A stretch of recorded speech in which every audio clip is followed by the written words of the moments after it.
예, 우리 말씀 같이 봅시다. 스가랴서 1장 18절부터 21절입니다. 오늘 스가랴서 2장까지 전체를 할 건데요. 18절부터 21절까지만 먼저 같이 읽읍시다. 스가랴서 1장 18절에서 21절입니다. 여기 찾으셨으면 한 목소리로 18절부터 읽읍시다. 시작. 내게 뿔이 보이거늘 이에 내게 말하는 천사에게 묻되 이들이 무엇이니까 하니 이들은 유다와 이스라엘과 예루살렘을 흩뜨린 뿔이니라.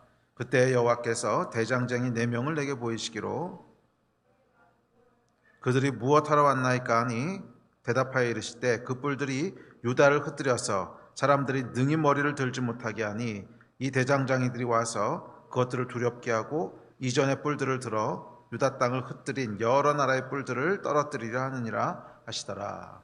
아멘. 저희가 스가랴서를 살펴보고 있습니다. 스가랴서는 성전 재건이라고 하는 것을 배경으로 하고 있는 선지서입니다. 그 성전을 재건하겠다고 하는 비전 하나를 가지고 한 5만 명이나 되는 사람들이 이제 돌아오게 되죠. 예루살렘으로 돌아오게 됩니다. 그래서 성전 재건을 시작했는데 예상치 못한 위기를 맞게 되지요. 주변에 여러 가지 어려움들과 반대로 인해서 기초만 놓은 채로 딱 2년 만에 기초만 놓은 채로 스탑되어 버립니다. 그래서 16년 동안을 성전을 재건하지 못하고 기초만 놓은 상태로 머뭇거리고 있는, 그래서 성전 재건이라고 하는 사명이 아니라 그냥 그곳에서 자리 잡고 살아가는 생존 모드로 바뀌고 있는 하나님의 백성들을 향해서 스가랴 선지자 또 학개 선지자가 등장해서 성전을 재건하라고 하는 도전의 말씀을 주십니다. 자, 그런데 이 스가랴서를 읽어보시면 알겠지만 이 성전 재건이라고 하는 것은 단순히 건물에 대한 이야기가 아닙니다. 그 성전을 재건하라고 스가랴 선지자가 계속 강조하고 있는 이유가 있는데 그것은 하나님이 머무실 전이기 때문에 그렇다는 거예요. 여호와 하나님께서 예루살렘으로 돌아오기를 결정하셨는데 돌아오시려면 여호와께서 머무셔야 될 집이 필요한 거지요. 여호와께서 머무실 전이 필요한 것입니다. 그래서 스가랴 선지자가 계속 백성들에게 도전합니다. 성전을 재건하라. 여호와께서 오실 전을 준비하라는 거예요. 여호와께서 예루살렘으로 돌아오시고 여호와께서 예루살렘을 다시 선택하시고 그곳에 머무시고 그곳에 거하시기로 작정하셨다는 거예요. 그래서 여호와께서 머무실 처소를 준비하라는 것입니다. 자, 이것은 건물에 대한 이야기가 아니라 우리의 영에 대한 얘기고 우리의 마음에 대한 얘기입니다. 여호와께서 머무시기에 합당한 우리 안에 성전들을 준비하는 것입니다. 그래서 구약시대 때는 특별히 눈에 보이는 성전을 재건하는 과정을 통해서 눈에 보이는 성전을 중심으로 살아가는 삶들을 통해서 여호와 하나님께 드리는 우리의 마음과 성전 중심으로 여호와 하나님 중심으로 살아가는 우리의 삶들이 실제적으로 나타내고 표현되는 것입니다. 그래서 이들에게 성전을 재건하고 성전을 중심으로 살아가라고 도전하는 것은 하나님 중심으로 살아가라고 하는 도전입니다. 너희의 마음을 여호와 앞에 정렬시키라고 하는 것입니다. 여호와 하나님을 최우선 순위에 두고 살아가라고 하는 그 도전을 하고 있는 것입니다. 그리고 이 도전은 신약시대를 살아가고는 우리에게도 동일하게 유효한 줄 믿습니다. 저와 여러분 가운데 여호와 중심으로 살아가는 이 삶, 그것이 성전인데 이 성전이 회복되게 될 때 우리 위에 하나님의 임재가 다시 머물 것입니다. 그래서 여호와 중심, 우리 하나님 중심의 삶을 회복하는 한 해가 되시기를 축복합니다. 무엇보다도 하나님을 최우선 순위에 두는 내 개인의 생존이나 내 개인의 삶보다도 우리 하나님의 나라와 우리 하나님의 역사를 가장 앞에다 두는 이 여호와 중심의 삶이 회복될 때 우리 안에 여호와 하나님께서 임재하시는 모든 축복들이 다 풀어지는 그런 한 해가 될 줄로 믿습니다. 이 복을 누리신 여러분 되시기를 주의 이름으로 축복합니다. 자, 그래서 2021년은 재편의 해, 리셋의 해가 될 터인데 이때 우리가 준비해야 되는 것은 이 성전인 줄 믿습니다. 여호와 하나님께서 우리 안에 머무실 수 있는 성전들을 다 준비합시다. 여호와 하나님을 가장 우선으로 삼는 하나님 중심의 삶들을 회복합시다. 그랬을 때 이 재편의 해가 저와 여러분에게 큰 축복이 되는 그런 하나님의 역사가 있을 줄 믿습니다. 자, 스가랴서의 전반부인 1장부터 6장은 스가랴가 본 8개의 환상으로 이루어져 있다고 말씀드렸습니다. 우리 첫 번째 환상에 대해서 지난 두세 번에 걸쳐 살펴봤고요. 자, 오늘은 두 번째 그리고 세 번째 환상에 대한 내용을 조금 들어가 보려고 합니다. 이 세 번째 환상이 좀 길어요. 길어서 그게 한 두 번이나 세 번 정도 걸릴 것 같은데, 하여간 두 번째는 좀 짧은 환상이고요. 그다음에 세 번째 좀 긴 환상인데, 두 번째를 짧게 마치고 세 번째 환상 내용에 한 절반쯤 들어가 보려고 합니다. 자, 두 번째 환상은 오늘 읽으셨던 내용인데, 네 뿔과 네 대장장이에 대한 환상입니다. 자, 네 뿔이 상징하고 있는 바는 뭐 그렇게 어렵지 않습니다. 이것은 하나님의 백성을 대적하여 하나님의 백성과 더불어 싸우고 또 하나님의 백성을 핍박하고 고난하는 그런 세상 나라들에 대한 상징입니다. 세상 왕들에 대한 상징입니다. 그래서 다니엘서에도 보면 이 뿔에 대한 이야기가 나오고요. 또 요한계시록에도 보면 거긴 10뿔이라고 나오죠. 그런데 다 동일한 상징으로 사용되고 있습니다. 이 뿔은 뭐냐면 세상 나라 왕들이에요. 어떤 왕들이냐면 그러니까 이스라엘을, 좀 더 정확하게는 하나님의 백성을 핍박하고 억누르고 죽이고 더불어 싸우는 그런 제국들, 또 그런 왕들을 뿔이라고 표현을 했습니다. 계시록 말씀 17장 12절부터 같이 한번 읽어볼까요? 자, 시작. 내가 보던 10뿔은 10왕이니 아직 나라를 얻지 못하였으나 다만 짐승과 더불어 임금처럼 한동안 권세를 받으리라. 그들이 한 뜻을 가지고 자기의 능력과 권세를 짐승에게 주더라. 그들이 어린 양과 더불어 싸우려니와 어린 양은 만주의 주시오 만왕의 왕이시므로 그들을 이기실 터이요 또 그와 함께 있는 자들 곧 부르심을 받고 택하심을 받은 진실한 자들도 이기리로다. 자, 10뿔은 여호와 하나님의 백성과 더불어 싸우는 그 왕들, 그 제국들이라는 거예요. 그래서 구체적으로는 북쪽 이스라엘을 무너뜨렸던 아수르, 또 남쪽 유다를 무너뜨리고 포로로 잡아갔던 바벨론, 또 그 나라들을 무너뜨렸던 메대와 바사, 또 그 이에 이어지는 그리스, 로마, 그리고 마지막 때 적그리스도의 왕국까지 쭉 이어지는 하나님 나라를 대적하는 세상 권세를 가지고 있는 나라들을 총체적으로 의미합니다. 그래서 네 뿔이라고 하는 것은 이제 사라고 하는 것이 동서남북, 그래서 온 세상의 숫자지요. 그래서 이 하나님의 나라를 대적하는 온 세상 나라, 뭐 이런 의미를 상징하고 있습니다. 하나님의 나라를 대적하는 온 세상 나라. 자, 그런데 이 두 번째 환상의 내용은 뭐냐면 이런 네 뿔들이 돋아 있는데 하나님께서 네 대장장이를 보내신다는 거예요. 네 대장장이를 보내시는데 이 대장장이가 뭘 하냐면 이 뿔들을 다 쳐서 흩어버리는 거예요. 이 뿔들을 다 무너뜨려 버리는 거예요. 역사의 주관자는 하나님이십니다.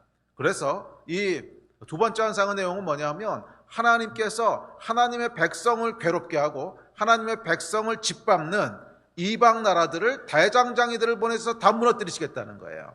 보복하시고 신문하시겠다는 거예요.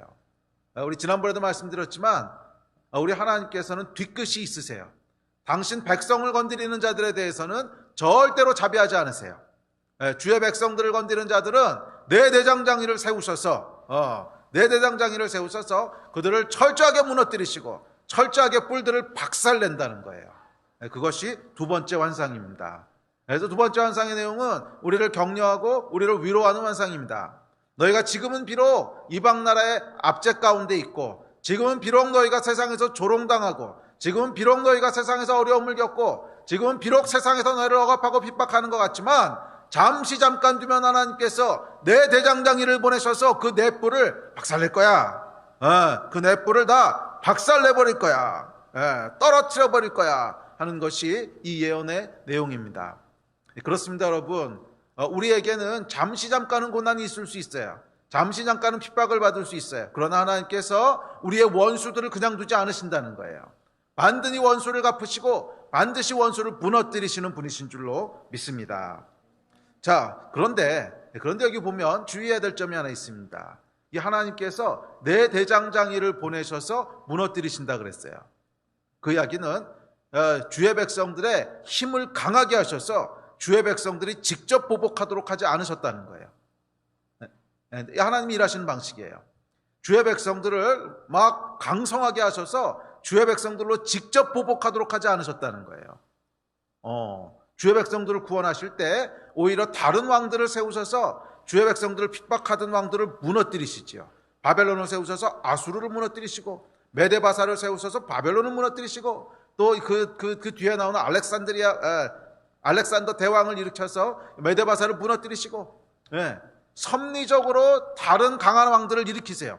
섭리적으로 하나님께서 몽둥이를 일으키시고 대장장이를 일으키신다는 거예요. 섭리적으로 뭐 대장장이가 천사를 상징하는지 왕을 상징하는지 모르겠지만 하여간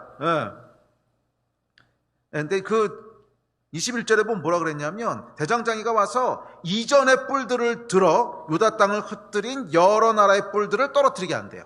이전의 뿔들을 들어서 이 뿔들을 무너뜨린다는 거예요. 정확히 그렇게 하셨죠.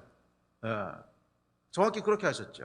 바벨론을 들어서 아수르를 무너뜨리시고 또 메데바사를 들어서 그 바벨론을 무너뜨리시고 다른 뿔들을 들어서 이전의 뿔들을 다 무너뜨려 버리셨잖아요. 자, 이것이 하나님이 일하시는 방식이에요. 하나님의 백성들에게 직접 보복하신다고 약속하지 않으셨다는 거예요.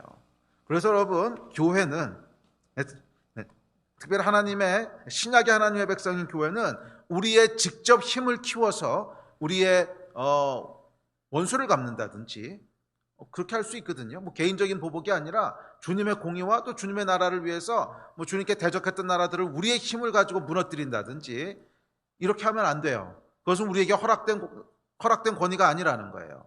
그러니까 한 번도 하나님께서 교회가 세속적인 물리적인 힘을 키우고 물리적인 어떤 능력을 키워서 그 힘을 가지고 하나님의 공의를 하나님의 백성을 괴롭혔던 자들을 무너뜨리는 이걸 허락하신 적이 없어요. 그걸 허락하신 적이 없어요.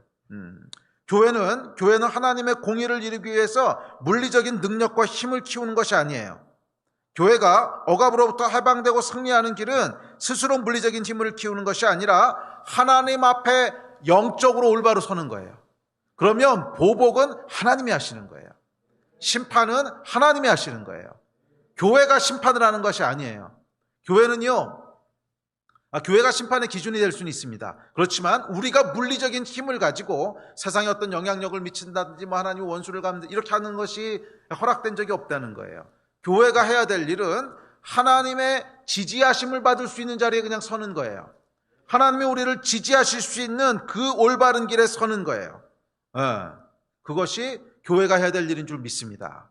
조금 더 정확하게 얘기하면 교회가 하나님 중심의 자리에 서는 거예요. 교회가 하나님 중심으로 살아가는 그 생명을 다시 되찾고 유지하는 거예요.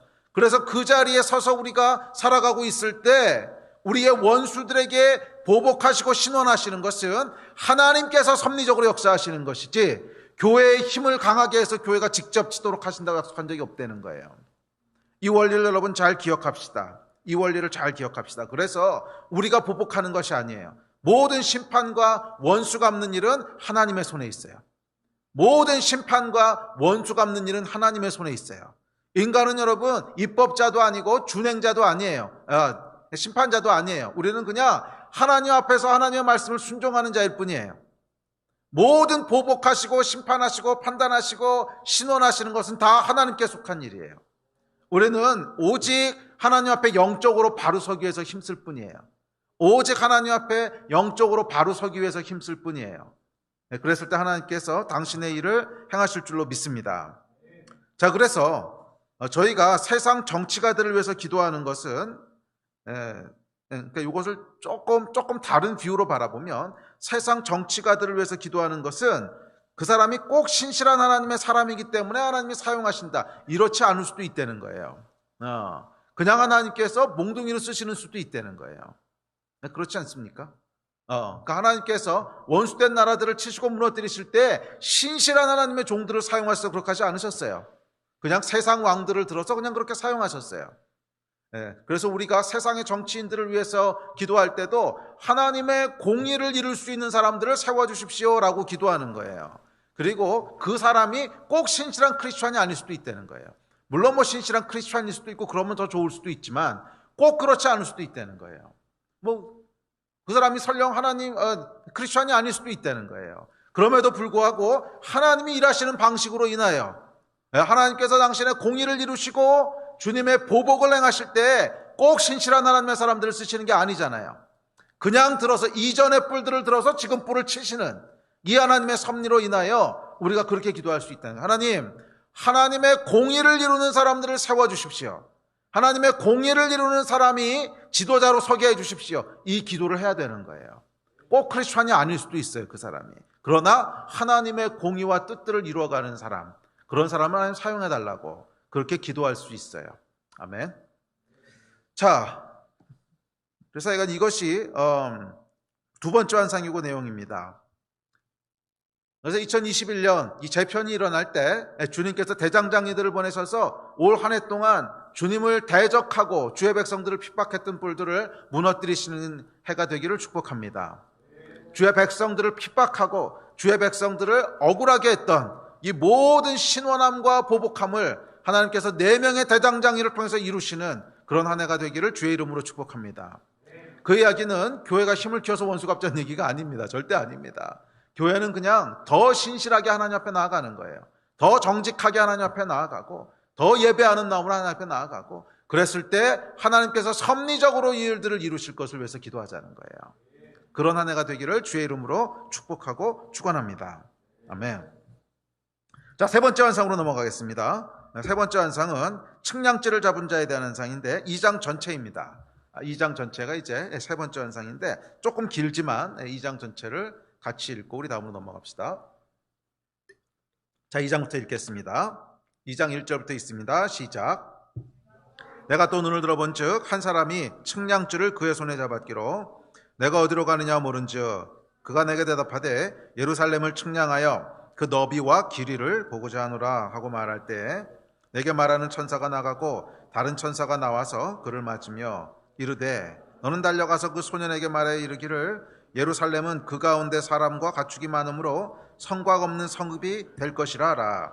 여호와의 말씀에 내가 불로 둘러싼 성곽이 되며 그 가운데에서 영광이 되리라. 오라 너희는 북방 땅에서 도피할지어다. 여호와의 말씀이니라. 이는 내가 너희를 하늘 사방에 바람같이 흩어지게 하였음이니라. 여호와의 말씀이니라. 바벨론 성에 거주하는 시온아 이제 너는 피할지어다. 만군의 여호와께서 이같이 말씀하시되 영광을 위하여 나를 너희를 노력한 여러 나라로 보내셨나니 너희를 범하는 자는 그의 눈동자를 범하는 것이라. 내가 손을 그들 위에 움직인즉 그들이 자기를 섬기던 자들에게 노략거리가 되리라 하셨나니 너희가 만군의 여호와께서 나를 보내신 줄 알리라. 여호와의 말씀에 시온에 따라 노래하고 기뻐하라. 이는 내가 와서 내 가운데 머물 것임이라. 그날에 많은 나라가 여호와께 속하여 내 백성이 될 것이요 나는 내 가운데 머물리라. 내가 만군의 여호와께서 나를 내게 보내신 줄 알리라. 여호와께서 장차 유다를 거룩한 땅에서 자기 소유를 삼으시고 다시 예루살렘을 택하시리니 모든 육체가 여호와 앞에서 잠잠할 것은 여호와께서 그의 거룩한 처소에서 일어나심이니라 하라 하더라. 아멘. 이 세 번째 환상의 내용은 예루살렘 성읍의 재건에 관한 내용입니다. 지금까지 얘기했던 것이 어떤 성전에 대한 내용이었다면 이제는 예루살렘이라고 하는 한 성읍, 예루살렘이라고 하는 성읍, 성읍하고 성전은 다르죠. 성전은 특정한 한 건물이고 예루살렘, 물론 예루살렘의 가장 중심이 되고 예루살렘을 예루살렘 되게 하는 것은 성전이지만 그럼에도 불구하고 예루살렘 성전 자체는 성전과 성읍은 물리적으로 다른 것이죠. 성전은 그냥 중앙에 있는 건물이고 성읍이라고 하는 것은 그 성 전체를 아우르는 말입니다.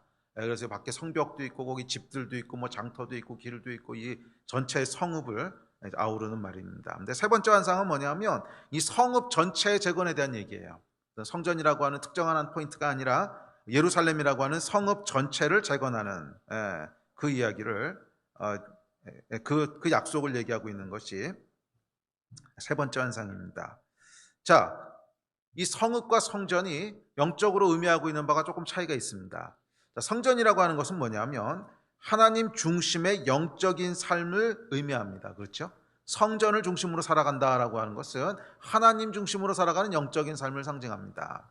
자, 이것은 조금 더 구체적으로는 조금 더 직접적이고 조금 더 문자적인 어떤 영적인 생활을 의미합니다. 오늘날 삶으로 얘기하자면 교회에 나와서 우리가 예배하는 거, 성경 공부하는 거, 기도하는 거 이런 직접적으로 하나님을 예배하는 것과 연결되어 있는 그것이 이제 성전 중심의 삶이 상징하는 것이라면 성읍이라고 하는 것은 조금 더 확장된 의미입니다. 성읍은 우리 삶의 다양한 터전이 있잖아요. 그렇죠? 우리가 24시간 성전에 나와가지고서 성전 일만 하고 있는 건 아니지 않습니까? 우리가 낮엔 가서 뭐 일도 해야 되고 자녀도 키워야 되고 뭐 집안일도 해야 되고 돈도 벌어야 되고 여러 가지 우리 삶의 터전들이 있잖아요. 그래서 하나님 중심으로 살아간다고 하는 것이 무엇인가? 이것은 이중적인 의미를 갖고 있는 거예요. 하나님 중심으로 살아간다고 하는 것에 직접적인 의미는 성전을 중심으로 살아가는 의미가 있습니다. 그것은 직접적으로 우리가 예배와 기도와 또 하나님을 섬기는 그러니까 좁은 의미의 영적인 종교적이라고 하면 좀 부정적인데, 부정적인 거 말고 긍정적인 종교행위, 긍정적인 종교행위 이해가 되시죠? 그러니까 우리말로 하자면 금요예배, 또 주일예배, 셀모임, 기도회, 성경 공부 이런 거 말이에요. 그런 것들이 이제 성전 중심이 좀 더 구체적으로 상징하는 것이라면, 이 하나님 중심이라고 하는 것은 그것에서 더 나아가서 우리 삶의 터전 가운데서도 여호와 하나님을 가장 중심에 둬야 되는 거죠. 물리적으로 우리가 우리 생활의 중심에 그런 영적인 행위들을 두는 것도 1차적으로 중요해요. 그게 성전 중심의 삶이라면, 그 터라고 하는, 성읍이라고 하는, 삶의 터전이라고 하는 것은 우리의 먹고 마시고 일하고 가정에서 아이들 키우고 자녀들 돌보고 이런 모든 삶의 영역에 있어서도 역시 여호와 하나님 우리 삶의 중심에 계셔야 돼요. 역시 여호와 하나님 우리 삶의 모든 기준이 되시고, 우리 삶의 모든 최우선이 되시고, 그것이 이제 예루살렘이 상징하고 있는 그 하나님 중심의 삶입니다. 그래서 세 번째 환상은 좁은 의미의 성전 중심의 삶이 더 확장이 되면서 우리의 삶의 모든 터전 가운데서 일하는 곳에서 시장거리에서 아니면 가정에서 학교에서 하여간 모든 곳에서 여호와 하나님 중심의 삶을 살아가는 이 예루살렘이라고 하는 성벽,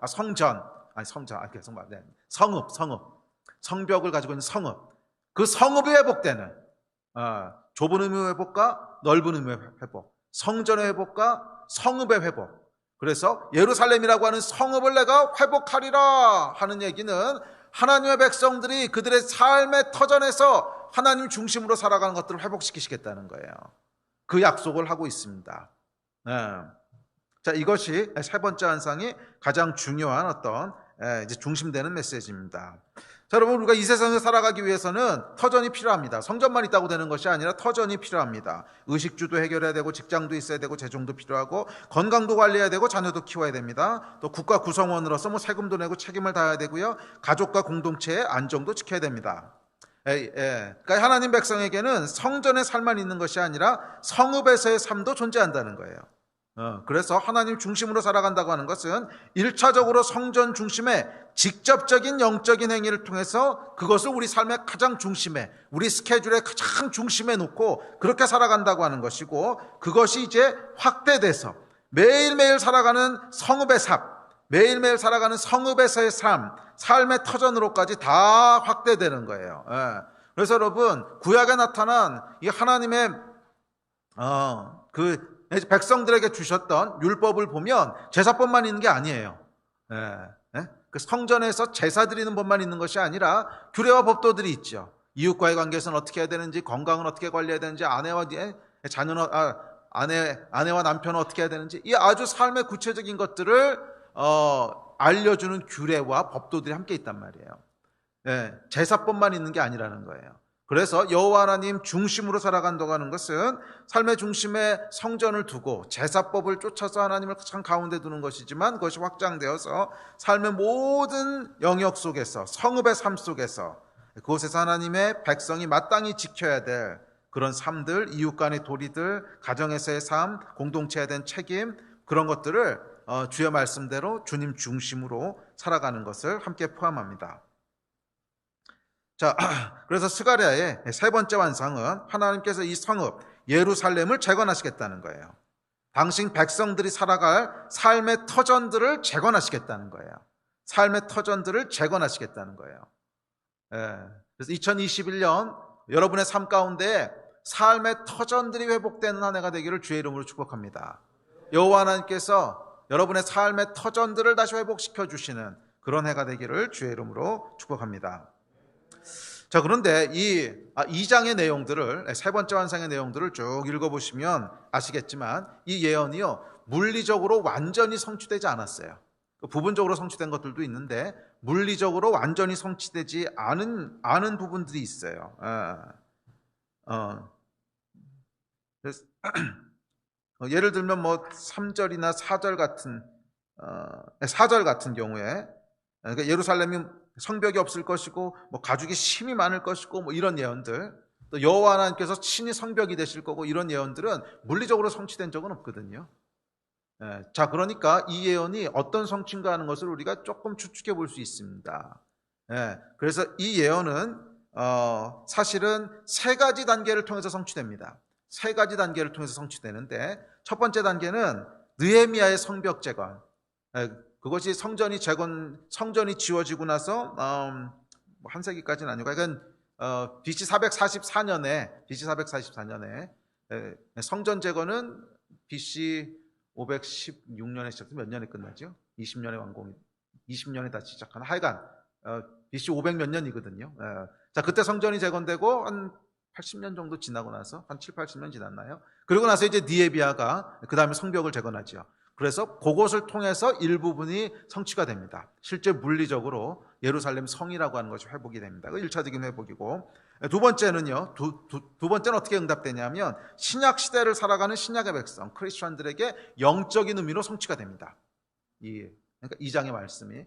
세 번째는 뭐냐면, 마지막 때 예수께서 다시 재림하실 때, 그때 물리적이며 동시에 영적으로 회복될 거예요.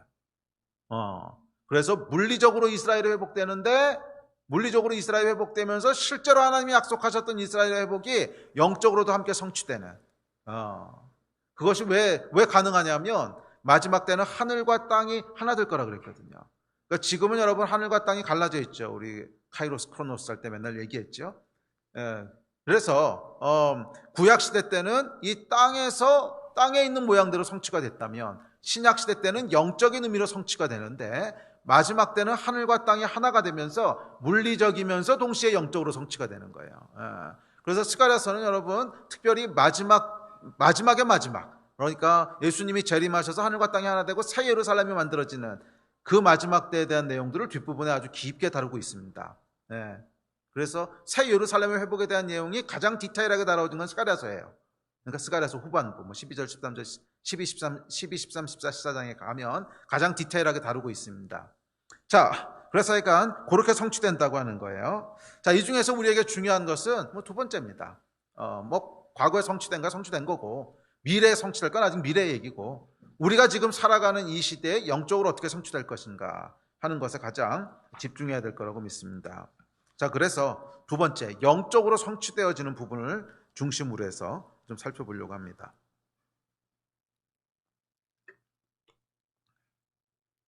자, 예루살렘이 영적으로 상징하고 있는 바는 하나님께서 당신 백성들에게 제공해 주시는 삶의 터전을 상징합니다. 하나님께서 당신 백성들이 살아가도록 제공해 주시는 삶의 터전을 의미합니다. 그것은 때로는 직장이 될 수도 있고요. 살아가려면 직장이 있어야 되잖아요. 그 삶의 터전을 하나님 제공해 주신다는 거예요. 또는 가정이 될 수도 있고요. 또는 물리적인 건물이 될 수도 있어요. 그렇죠? 교회 건물에서 함께 예배드려야 되면 장소가 있어야 되잖아요. 그런 것도 터전이죠. 하여간 하나님께서 당신의 백성이 구체적이고 실질적으로 삶을 살아가는 데 필요한 것들을 제공해 주시는 어떤 터전들, 그게 다 예루살렘이 상징하는 바라는 거예요. 그래서 하나님께서 성전이라고 하는 것이 보이지 않는 영적인 하나님의 임재를 상징하고 있다면, 예루살렘이라고 하는 성읍은 구체적으로 우리가 살아가는 데 필요한 터전들, 직장, 학교, 재정, 또 교회, 건물, 집, 하여간 우리가 실제로 먹고 살고 비를 피하고 다 필요하잖아요. 돈도 필요하고 집도 필요하고 다 필요하잖아요. 그 모든 살아갈 수 있는 삶의 조건들, 필요한 것들, 그게 그 터전들, 그게 예루살렘이 구체적으로 상징하고 있는 거예요. 자, 그래서 스가랴의 세 번째 환상의 내용은 뭐냐면, 하나님께서 예루살렘을 증축하시겠다는 거예요. 예루살렘을 증축하기 위한 측량줄을 손에 드셨다는 거예요. 그래서 2장 1절 2절에 보면 이렇게 얘기합니다. 자, 1, 2절 같이 읽어봅시다. 시작. 내가 또 눈을 들어본 즉 한 사람이 측량줄을 그의 손에 잡았기로 내가 어디로 가느냐 물은즉 그가 내게 대답하되 예루살렘을 측량하여 그 너비와 길이를 보고자 하노라 하고 말할 때, 자, 그래서 뭐 어떤 사람들은 이 한 사람이 누구냐, 천사냐, 그리스도냐, 근데 뭐 별로 중요한 내용은 아닌 것 같아요. 뭐 신학자들의 땅에서 뭐 그리스도라 그러는 사람도 있고, 천사라 그러는 사람도 있고, 하나님 자신이라 그러는 사람도 있고. 근데 중요한 것은 하나가 하나님이 지금 뭔가를 하신다는 거예요. 하나님이 뭔가를 하신다는 거예요. 예. 그렇죠? 예. 하나님이 뭔가를 하시는데 뭘 하시냐면 측량줄을 잡으셨다는 거예요. 측량줄은 성을 다시 건축하기 위한 어떤 그 측량을 시작하셨다는 거지. 그 이야기는 하나님께서 당신 백성들의 삶의 터전을 재건하기 위해서 뭔가를 디자인하고 계시다는 거예요. 지금 여러분 상황을 생각해 보시죠. 이스라엘 백성들은 삶의 터전이 무너져 있는 상황이에요. 포로로 잡혀가면서 70년, 86년 전이죠. 정확하게는 한 7, 80년 전에 나라가 망하고 포로로 잡혀가면서 삶의 모든 터전들이 다 무너졌습니다. 삶의 모든 터전들이 다 무너졌어요. 수백 년 동안 살아왔던 약속의 땅에서 살던 집, 뭐 밭, 뭐 들, 그다음에 학교, 회당, 뭐 모든 게 다 무너졌어요. 그리고 하나님께서 거기서 잡아다가 저기 바벨론에 두시면서 삶의 터전이 완전히 없어지게 하셨어요. 그리고 70년 동안에 간신히 삶의 터전을 조금 회복을 했는데 다시 이 사람들은 헌신해가지고 하나님의 성전을 재건하겠다고 70년 동안 세워놨던 삶의 터전들을 또 다 뒤로 두고 왔어. 다 헌신해가지고 내가 어떻게 이 삶의 터전이 있다고 해서 어떻게 안주하리요? 여호와 하나님의 성전을 세워야지. 그런 비전 하나를 가지고 다시 돌아오면서 또 모든 터전을 다 내려놓고 왔어요. 근데 돌아와서 봤더니 이게 사람 살 곳이 아니거든요. 성은 다 무너져 버렸고요. 아주 황폐한 땅에 뭐 승냥이만 왔다 갔다 하는, 짐승들만 왔다 갔다 하는 뭐 그런 땅이 되어버렸습니다. 삶의 터전이 하나도 없는 거예요. 완전히 다 무너진 것이에요. 그 상황 가운데 성전 재건을 시작하고 있었습니다. 그러다 물론 스탑되고 나서 이제 16년 동안 뭔가 조금씩 정비는 해갔겠지만 여전히 예루살렘 성벽도 없어요. 성벽이 없다고 하는 것은 적의 공격에 대해서 그냥 무방비로 노출되어 있다는 거예요. 무방비로 노출되어 있다는 거예요. 성벽이 재건되지 않았다고 하는 것은 삶의 터전이 아직 없다는 뜻이에요. 적어도 성벽이 완공이 돼야 사람 사는 곳이구나 이렇게 안심할 수 있는 시대이기 때문에. 그렇죠? 성벽이 없다고 하는 것은 아직 사람 살만한 곳이 아니란 뜻이에요. 자기가 그런 상황입니다. 제대로 된 집도 없습니다. 그러니까 결정적으로는 성벽도 없습니다. 제대로 된 집도 없습니다. 먹고 사는 것도 만만치 않고 일터도 불안합니다. 터전이 없는 거예요. 성벽 하나 없는 폐허 속에서 그냥 간신히 생존하고 있는 거죠. 자, 그 상황 속에서 이 스가랴를 통해서 여호와 하나님께서 세 번째 약속을 주시는데 내가 지금 뭘 하고 있냐고? 너희의 터전을 만들 거야. 이 얘기하시는 거예요. 내가 지금 뭐 하고 있냐고? 너희가 살 수 있는 터전을 만들 거야. 여러분 참 흥미로운 게 주의 백성들은요 하나님이 거하실 집을 짓고 있고요. 하나님은 지금 뭘 궁리하고 계시냐면 이들이 살 집을 궁리하고 계신 거예요. 주의 백성들은 하나님이 살아갈 집을 지금 궁리하고 있고요. 반대로 하나님께서는 성전을 궁리하시는 것이 아니라 이들이 살아갈 집을 궁리하고 계신 거예요. 이게 여러분 영적인 원리입니다.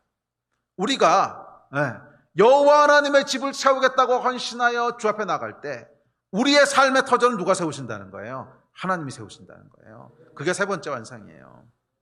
주의 백성들이 성전을 재건하겠다고 헌신해 와서 정말 황폐한 땅에 왔잖아요. 삶의 터전을 다 뒤로 하고 왔어요. 다 헌신하고 왔어요. 아무것도 가지지 못하고 그냥 왔어요. 집도 없고 터도 없고 아무것도 없습니다. 그곳에서 성벽도 없는 그곳에서 내 집 먼저 짓겠다 그러는 것이 아니라 성벽도 없는데 저는 상식적으로 생각했을 땐 제일 먼저 들어와서 성벽부터 쌓았을 거라고 생각을 하는데 그렇게 하지 않았어요. 삶의 터전이 없는데도 불구하고 아니야, 우리가 여호와 하나님의 집을 먼저 세워야 해. 우리는 여호와 하나님의 성전을 먼저 건축해야 해. 그렇게 헌신하여 주의 성전을 건축하기 시작했을 때 여호와 하나님께서 뭐라고 약속하시냐면 예루살렘을 증축하는 측량줄을 드셨다는 거예요.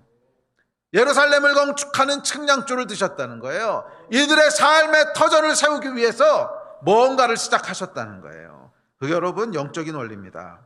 우리의 터전은 누가 세워주시는 거예요? 하나님이 세워주시는 거예요. 언제? 우리가 여호와 하나님의 성전을 세울 때. 우리가 여호와 하나님의 성전을 세울 때 우리의 집은 하나님이 세워주시는 것입니다. 이게 여러분 영적인 원리인 줄 믿습니다. 예. 영적으로 실패하는 사람들의 특징은 무엇인지 아십니까? 성전이 아니라 내 성읍을 먼저 세우고 싶어해요. 이게 영적으로 실패하는 사람들의 특징이에요. 하나님의 지지하심과 페이버에 실패하는 사람들의 특징은 뭐냐면 성전이 아니라 성읍을 먼저 세우려고 그래요. 성전이 아니라 성읍을 먼저 세우려고 그래요. 왜? 두렵거든. 불안하거든. 내 필요가 있거든. 당장 먹고 살아야 될 것 같거든. 이 일이 없으면 큰일 날 것 같거든. 아이코 내 코가 석자인데 무슨 성전이냐. 일단 성읍부터 세워야지. 그래서 성읍을 먼저 세우려고 하는데 이 사람들에게는 여러분 영적인 페이버가 없어요. 누구에게 하나님이 페이버를 주시는가? 성전이 아니라 성벽이 아니라 성전을 먼저 세우는 사람들, 성읍이 아니라 하나님의 집을 먼저 세우려는 사람들, 내 집이 아니라 하나님의 집을 먼저 세우려고 하는 사람들에게 삶의 터전은 하나님이 제공하신다는 거예요. 이게 여러분 스가랴에서 이렇게 표현되어 있지만 복음서에도 동일하게 얘기했잖아요. 너희는 먼저 그의 나라와 그의 의를 구하라. 그리하면 이 모든 것을 너희에게 더하시리라. 정확히 이 말씀이잖아요. 무엇을 먹을까, 무엇을 마실까, 무엇을 입을까 염려하지 말라. 그건 다 이방인들이 하는 것이고 너희는 먼저 그의 나라와 그의 의를 구해. 먼저 하나님의 성전을 세워. 먼저 하나님의 집을 세워. 먼저 하나님의 나라를 세워. 그러면 먹을 거, 입을 거, 잘 거 다 이런 것들은 하나님께서 제공하시겠다는 거예요. 이게 영적인 약속이고 원리입니다. 스가랴에서 똑같은 얘기하고 있는 거예요. 성전을 이들이 세우겠다고 헌신했을 때 하나님께서 이들의 성읍을 지금 재건 또는 증축하시겠다고 이걸 쫙 빼신 거예요. 할렐루야. 이것이 여러분 영적인 원리인 줄 믿습니다. 네. 그래서 하나님 어떤 분이시냐면 우리가 살아갈 삶의 터전을 회복시켜 주시는 분이십니다. 자, 이게 세 번째 환상인데, 자, 이 삶의 터전, 그러니까 예루살렘이라고 하는 성읍의 회복에는 세 가지 원리를 우리가 주의해서 봐야 됩니다. 자, 첫 번째 원리는 뭐냐면 성읍이 없으면 성전도 없다는 거예요. 반대도 물론 성립합니다. 성전이 없으면 성읍도 무의미합니다. 그런데 성읍이 없으면요 성전도 유지될 수가 없어요. 잘 생각해 보세요. 우리가 살아갈 수 있는 삶의 터전이 하나도 없어. 그러면 잠깐은 어떻게 버티겠지만 그렇게 5년, 10년은 어떻게 버티겠습니까? 삶의 터전이 없으면요, 그러니까 성읍이 없으면 성전도 유지가 안 되는 거예요. 우리의 삶에도 여러분 마찬가지입니다. 그래서 하나님 중심의 삶을 살아간다고 했을 때는 아주 좁은 의미의 영적인 행위만을 얘기하는 게 아니에요. 좁은 의미의 기도하고 중보하고 예배하고 이렇게 그냥 24시간 이거에만 몰두하는 게 하나님 중심의 삶이야, 이런 뜻이 아니라는 거예요. 그렇게 해서는 유지될 수가 없어요. 잠깐은 그렇게 할 수 있어요. 잠깐 우리가 일정 기간을 하나님한테 떼어서 한 달이 됐던 아니면 1년이 됐던 이런 식으로 서원해서 할 수는 있지만 그거를 10년, 20년씩 하는 건 불가능하다는 거예요. 그래서 삶의 터전이 반드시 있어야 돼요. 하나님이 제공하시는 삶의 터전들이 있어야 돼요. 네. 그래서 제가 이 목회를 하면서 보면요, 삶의 터전이 이렇게 건강하게 잘 균형 잡혀 있지 않은 사람은 영성을 길게 유지하지 못하더라고요. 잠깐은 뜨거워질 수 있어요. 잠깐은 뜨거워질 수 있는데 우리의 이 영성을 길게 하나님 앞에 유지하는 사람은 삶의 균형이 잡혀 있어야 돼요. 삶의 터전들이 이렇게 건강하고 밸런스 있게 잘 갖춰져 있어야 된다는 거예요. 그러니까 예를 들면 여러분 수입이 하나도 없어. 근데 그 풀타임 사역자도 아닌데 수입이 하나도 없는 사람이 그냥 주님만을 섬기겠습니다, 그렇게 해서 한 1년을 섬길 수 있을지 모르겠어요. 그런데 수입이 하나도 없는 사람이 10년을 그렇게 섬길 수 있을까요? 불가능하다는 거예요. 레위인으로 하나님 부르셔가지고서 레위인으로 그렇게 살아가게 한 사람은 좀 다르겠지만 레위인으로 부름받지 않은 사람은 일터가 있어야 돼요. 수입이 많고 적고를 떠나서 하여간 내가 굶어 죽지 않고 살 수 있을 만한 그런 삶의 터전이 있어야 이 영성이 오래 유지될 수 있지. 그게 하나도 없다, 그럼 유지가 안 되는 거죠. 이해가 되십니까?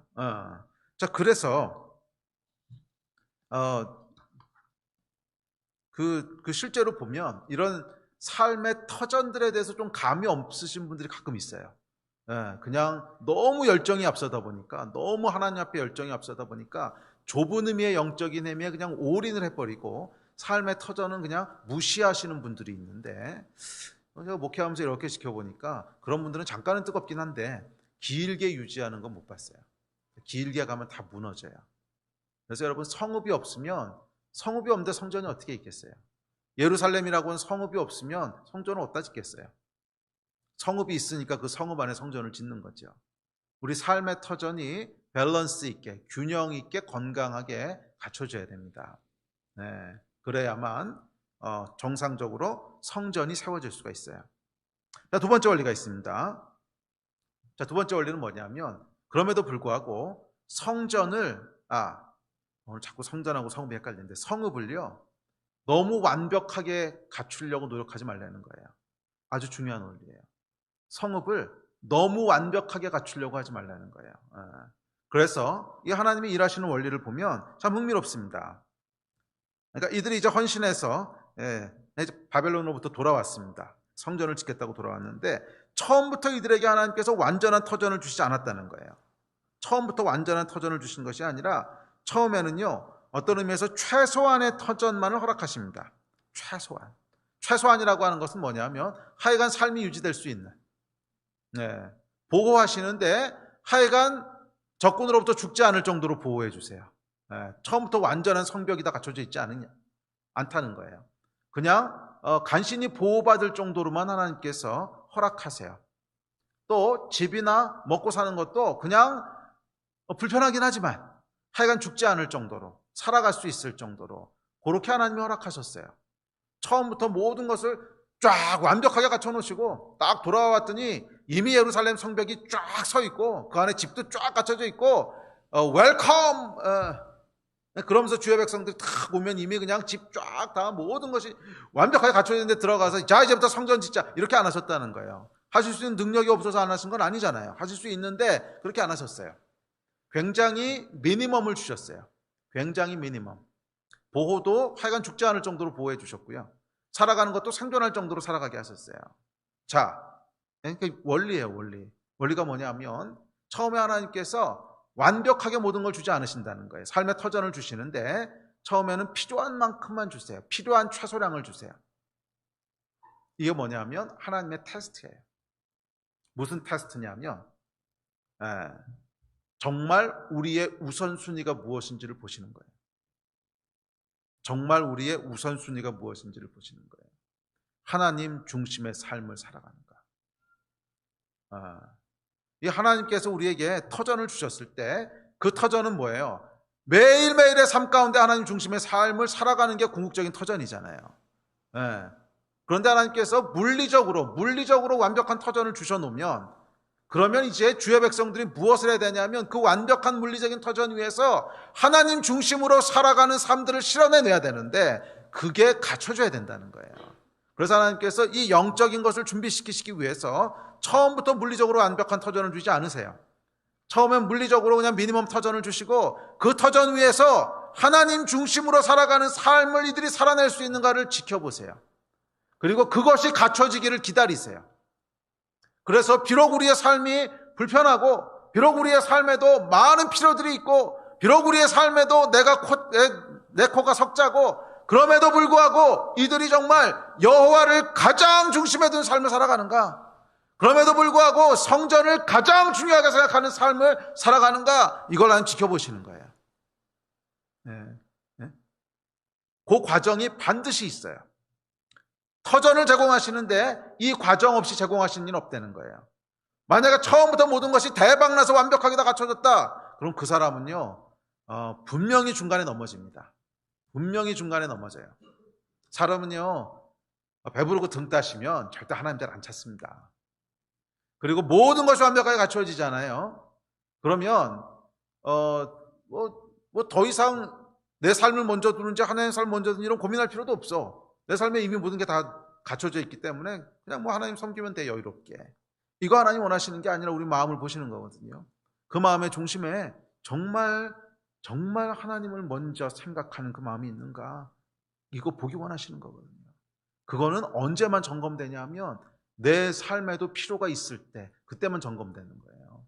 내 삶에도 정말 급박한 필요가 있고, 내 삶에도 아쉬움이 있고, 내 삶에도 지금 성벽도 줘야 되고 집도 줘야 되고 길도 닦아야 되고 할 일이 많지만, 그럼에도 불구하고 내가 성전을 재건하는 이 일에 먼저 뛰겠습니다. 그럼에도 불구하고 내가 이 일들은 두 번째로 미루고 하나님의 나라를 세우는 이 일을 최우선으로 하고 싶습니다. 이건 언제 점검되는 거예요? 완벽하지 않을 때 점검되는 거예요. 그래서 하나님께서 이 과정들을 반드시 주세요. 반드시 두세요. 불완전한 터전 위에서도 여전히 여호와 하나님을 예배하는가? 불완전한 터전 위에서도 여전히 여호와 하나님을 섬기는가? 여전히 여호와 하나님을 섬기는가? 그것에 통과했을 때 이제 세 번째 단계를 하나님 행하시는 거예요. 그건 뭐예요? 예루살렘을 완전하게 증축하시는 거예요. 이게 하나님 행하시는 일이에요. 감사하게도 이 스가랴 때의 백성들은요, 이 두 번째 단계를 통과한 거예요. 정말 모든 것을 다 버려두고 돌아와서도 먼저 성읍 세울 생각하지 않고 성전부터 짓기 시작했어요. 그게 하나님의 마음을 움직인 거죠. 그랬을 때 결국 때가 찼을 때 하나님께서 이제 성벽을 재건하시기 위해서 측량줄을 뽑으십니다. 그것이 세 번째 환상의 내용입니다. 세 번째 환상의 내용이에요. 영적으로 준비가 됐을 때 결국 하나님께서 우리에게 필요한 모든 삶의 터전들을 넉넉하고 풍성하게 제공하시는 거예요. 우리 2021년 한 해는 저와 여러분의 삶 가운데 이 역사가 일어나게 되기를 주의 이름으로 축원합니다. 우리 예배팀 앞으로 나오실래요?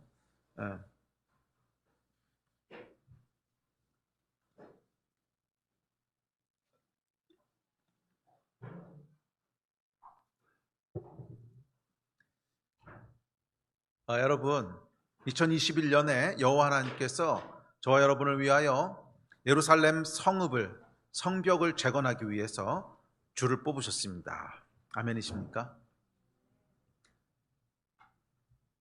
여호와 하나님께서 우리를 안전하게 보호하기 위해서 성벽을 다시 세우실 것이고요, 여호와 하나님께서 우리가 살아갈 수 있는 모든 터전들을 회복시키실 것이에요.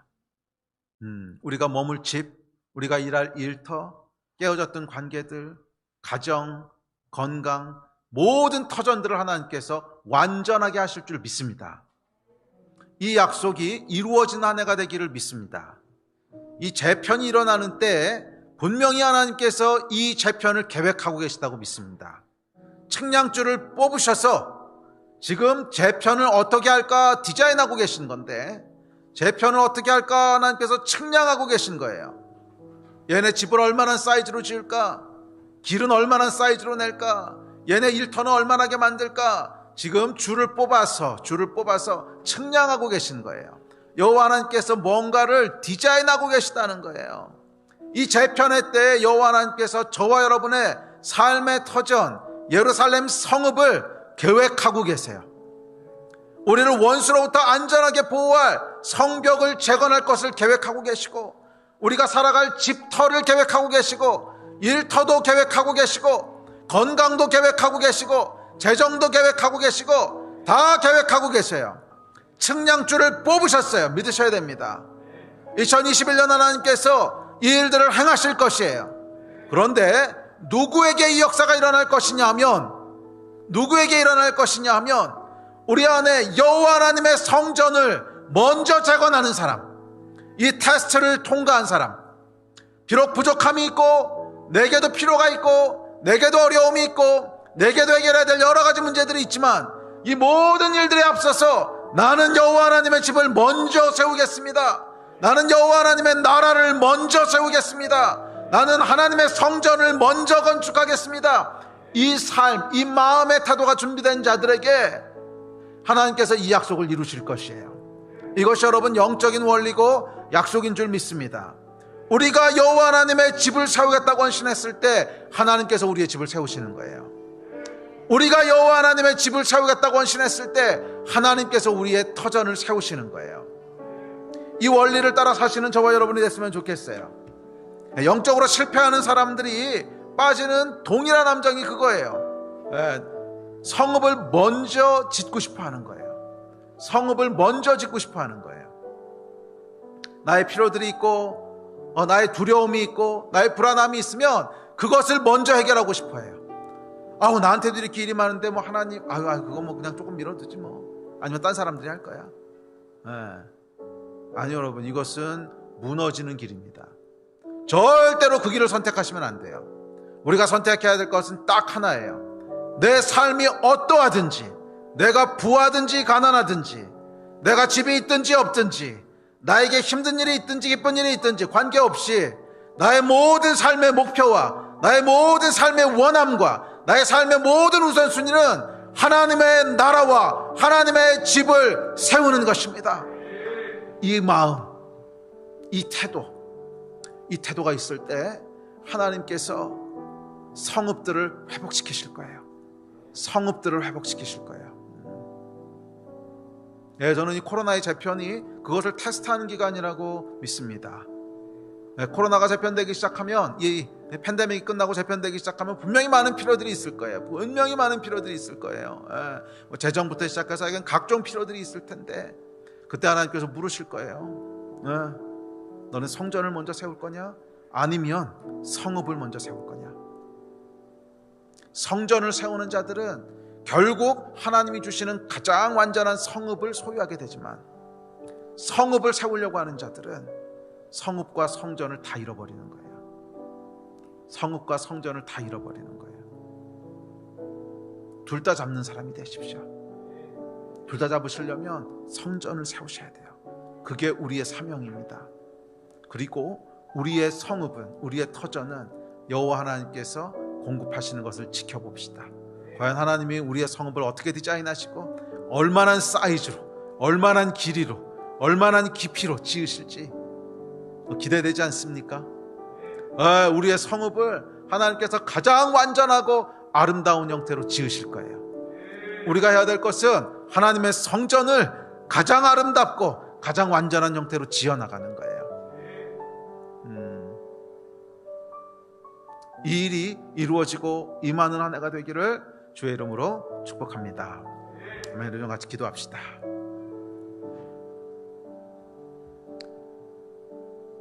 기도합시다. 여러분, 그래요, 우리에게도 많은 필요들이 있습니다. 삶의 터전들이 필요합니다. 건강도 필요하고, 재정도 필요하고, 일터도 필요하고, 학교에서 공부하는 것도 필요하고, 다 필요해요. 없으면 안 돼요. 중요한 요소들이에요. 그러나 그것을 먼저 구하지는 맙시다. 그것을 먼저 구하지는 맙시다. 그것 이전에 주의 나라와 의를, 여호와 하나님의 집을, 하나님이 먼저 되시는 삶을, 그걸 먼저 좀 구합시다. 그랬을 때 하나님께서 나머지는 약속대로 채우시지 않겠습니까? 아무리 좀 기도하실 때 그 일을 위해서 기도했으면 좋겠습니다. 주님, 2021년을 시작하면서 저희가 성전을 위하여 먼저 기도합니다. 여호와 하나님이 중심 되시고 먼저 되시는 삶을 저희가 다시 한번 구합니다. 주여, 주의 나라와 의를 세워주시고, 교회 가운데, 인생 가운데, 이 나라 가운데 주님의 공의와 주님의 의를, 주님의 나라와 주님의 집을 먼저 일으켜 세워주십시오. 우리가 그 일을 위하여 뛰겠나이다. 우리가 그 일을 위하여 헌신하겠나이다. 주여, 축복하여 주시옵소서. 우리 마음 가지고 함께 좀 기도하면서 이렇게 주님 앞에 나갔으면 좋겠습니다. 우리 주여 세 번 같이 부르주시고 우리 합심해서 같이 기도합시다. 주여, 주여.